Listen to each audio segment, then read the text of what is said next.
Bem-vindos à terceira parte da aula 8. Agora é a discussão do nosso tema, tá?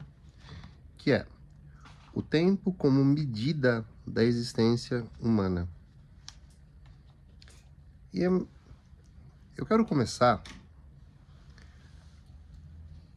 se nós estivéssemos, numa sala de aula, eu teria uma cena do filme Lucy, dirigido pelo francês Luc Besson, Besson com 2 S's.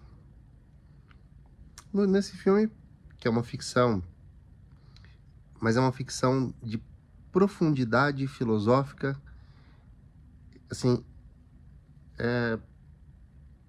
não vou dizer, tal como Interestelar, tem uma profundidade filosófica que funciona como daqueles filmes que, se a gente assiste mentalizando algo que precisa resolver, pode ser útil, tá? Isso é muito da minha natureza. Às vezes eu tenho os meus dilemas e o meu repertório me ajuda a encontrar ou uma forma de me tranquilizar ou de lidar com aqueles sentimentos que são muito tóxicos, né?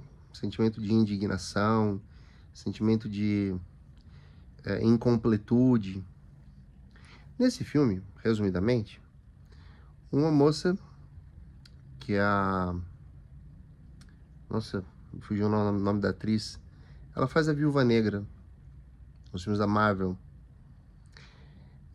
Ela está estudando em Taiwan e tem um namorado todo meio... Namorado não, é um peguete que ela conheceu no fim de semana. E eles estão... O filme começa com eles diante de um hotel e esse sujeito pede para que ela entregue uma maleta.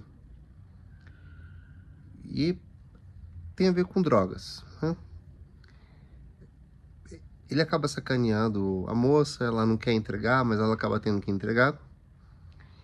E a droga em questão era uma substância que o corpo humano produz, o corpo das mulheres grávidas produz, para acelerar o crescimento dos ossos no feto. Acho que a partir da 6ª semana de gravidez, uma coisa assim, tá? E uma pequena quantidade causa um efeito, né, de euforia grande, por isso que a droga vai ser vendida. E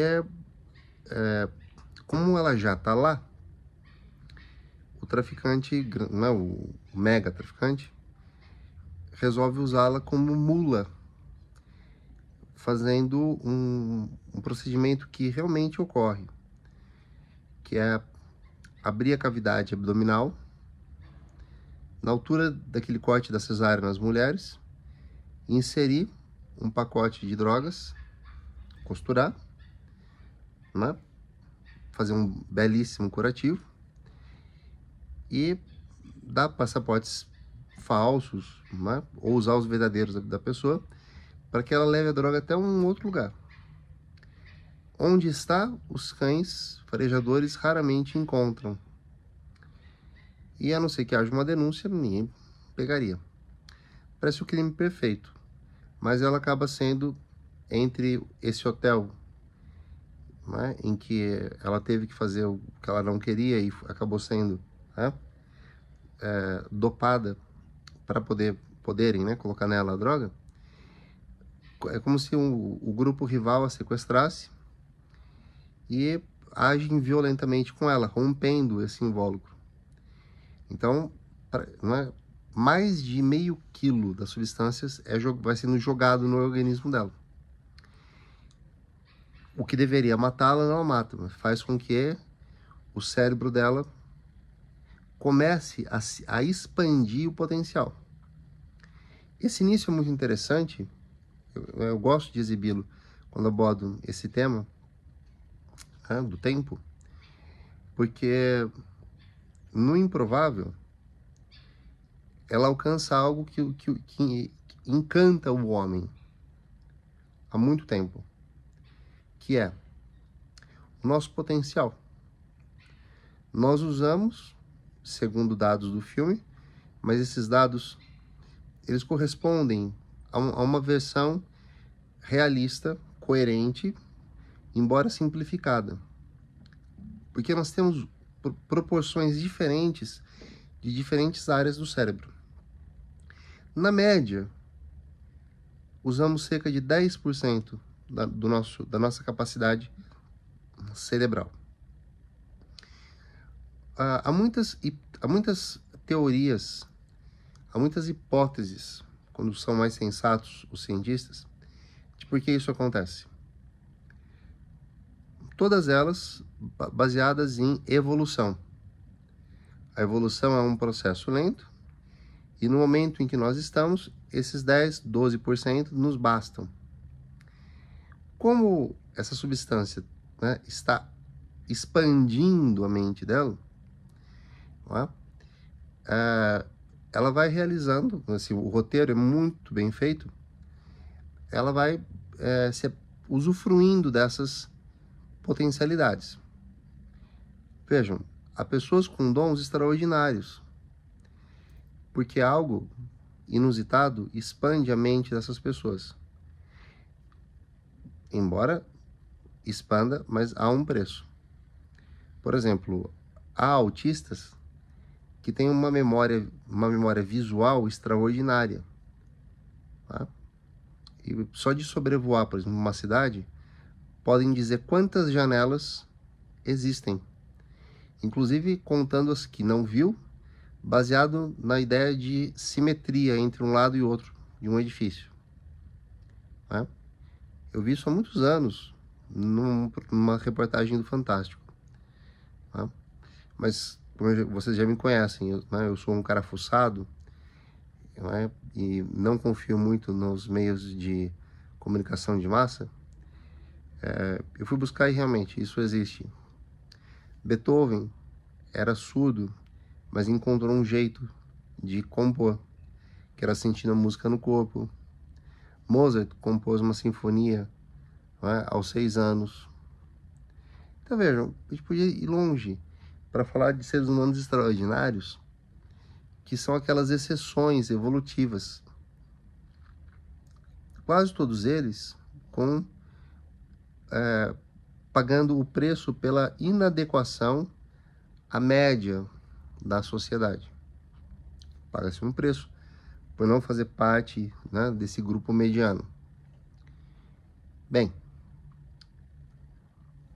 essa moça expande a mente e ela busca por reparação, mas sem grandes emoções. Nesse comecinho do filme, dos primeiros 20 minutos, tudo que, assim, está acontecendo isso com ela, e um professor neurocientista está dando uma palestra em Paris, explicando o que eu falei para vocês resumidamente. Está explicando mais. Diz assim, que a vida percorre 2 caminhos. O caminho da imortalidade, quando as condições ambientais não são favoráveis, a vida tenta se proteger. Ou, quando as condições são favoráveis, reprodução, procriação, passar adiante. Então, alguém que não tem filhos deixa um legado, mas deixa um legado para o mundo, com o seu trabalho, com o seu exemplo, com no que foi útil na vida de outras pessoas, né? Então, a vida segue, porque o ambiente é favorável, né? Ou essa vida, por exemplo, pode ficar letárgica, ela pode ficar encapsulada esperando o momento certo. Ele está explicando isso. E aí as pessoas começam a fazer perguntas. Ah, mas o homem usa 10%, e se ele usasse 20%? Ele começa a dizer o que iria acontecer. E aí, se chegasse a 40%? Ele começa a dizer. Aí ele fala que mais do que isso já é ficção científica, né? Não há como dizer nada às pessoas. Aí alguém pergunta, e se o homem chegasse a 100%? E fala, 100%? Para e pensa e responde de uma forma extraordinária, né? Que eu acho que todo ser humano extraordinário deveria ser capaz, para ser extraordinário, dizer, eu não sei. É muito justo e nobre quando alguém que não sabe diz, não sei. Eu tenho estudado, porque eu também me preocupo com o futuro, sobre, no mundo, vivendo uma revolução tecnológica, o que vai sobrar para pessoas que queiram, né, continuar sendo produtivas. E eu digo isso porque hoje, né, sem dúvida alguma, sou eu que estou gravando esse vídeo para vocês. Mas nada impediria que, num futuro em que houvesse avatares do nível que há, por exemplo, né, nos personagens dos videogames de última geração, se utilizasse um avatar que é uma pessoa perfeita, transmitindo uma aula que foi preparada e montada por um professor humano de verdade. Só que veja só, essa mesma aula pode ser apresentada por avatares em dezenas, centenas ou milhares de lugares, tá? O que levanta questões éticas profundas, tá? Hoje eu gravo aulas para vocês e advogo, e faço minha assessoria. Mas no tempo que eu só lecionava, eu não tinha agenda para todos. Agora, se houvesse a possibilidade de que um avatar, usando a inteligência artificial generativa que nós temos hoje, pudesse dar aulas usando o equivalente a um algoritmo criado por mim, o que não é difícil, tendo um assistente como é o ChatGPT, a ideia geral da aula poderia se adaptar à realidade de cada classe, considerando que a IA teria a possibilidade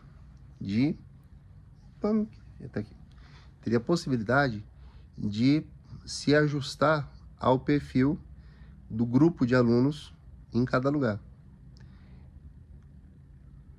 Extrapolando o exemplo, um único professor, tendo um bom conhecimento, poderia criar um chatbot gigante para dar uma aula. E isso ficaria sendo atualizado ano a ano, porque a estrutura básica está lá. Milhares de professores perderiam o emprego se isso acontecesse. É aí que adentramos o campo ético. E eu vou falar agora, vou usar uma expressão para vocês importante.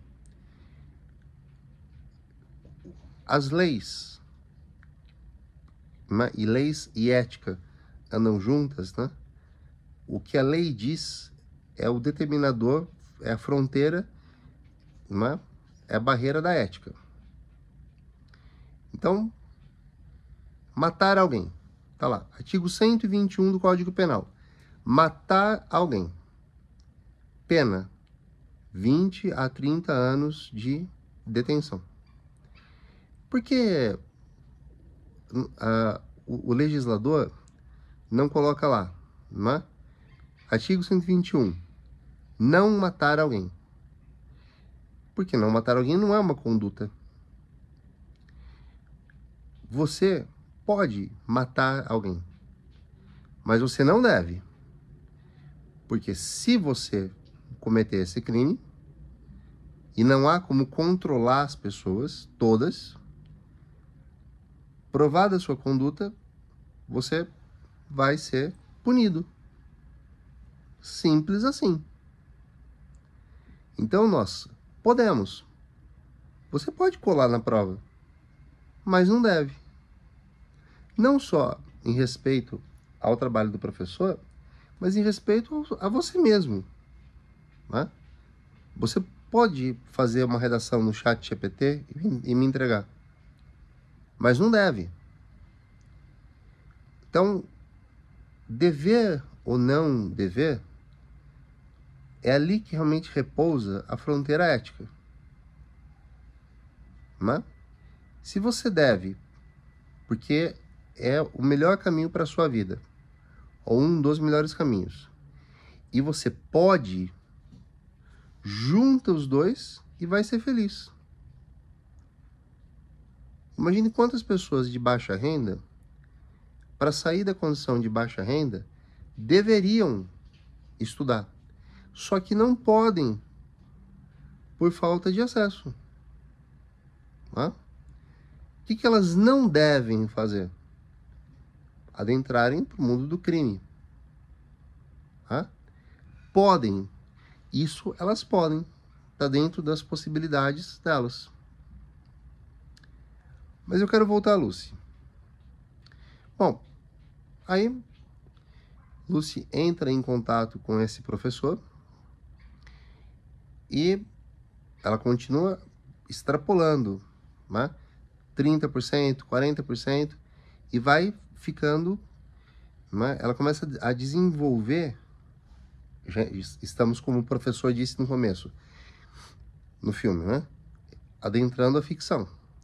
Ela começa a desenvolver poderes sobre o corpo de outras pessoas. E ela sabe que ela tem pouco tempo de vida, porque o tanto que o corpo dela absorveu, né, daquilo, embora não tenha absorvido tudo, porque ela mesma vai a um hospital e faz o médico retirar o pacote rompido que vazou, né, no organismo dela. Então ela recupera todos os pacotes, né, em Paris. Ela vai até Paris encontrar o professor e vai até ele. A cena que mais me interessa é quando ela se senta diante de grandes mentes brilhantes e diz o seguinte: tudo que nós sabemos, ou tudo que nós compreendemos, é uma redução produzida pelo homem do próprio universo às suas limitações. 1 mais 1 é igual a 2? Depende. Uma gota mais uma gota é igual a 2 gotas? Não necessariamente. Porque há uma variação do número de moléculas de água, né, composta por 2 hidrogênios e 1 oxigênio. O número dessas moléculas na primeira gota pode não ser igual ao da segunda gota. Tá? Um jogador de futebol mais um jogador de futebol é igual a 2 jogadores de futebol? É, mas eles não são iguais. Então, se eu junto, né, um jogador ruim mais um jogador bom, eu não tenho 2 jogadores, como se eu juntasse, por exemplo, o Messi com o Cristiano Ronaldo. Né? A unidade, né, essa ideia de unidade, é uma redução nossa. Somos seres de 4 dimensões. Nós temos, né, a largura, a altura, a profundidade e o tempo. As 3 primeiras que eu mencionei são limitações, são determinadas pelo homem. Existe um laboratório, né, museu, sei lá, na cidade de Sèvres, escreve Sèvres, na França, que tem lá, né, o metro ideal, que é feito utilizando uma quantidade de, assim, como se fosse uma barrinha com uma quantidade de X de um certo metal. O mesmo vale para o quilo, o mesmo vale para o litro, tá? Mas elas são pré-definidas por nós. Poderíamos inventar sistemas de medida distintos. Na Inglaterra,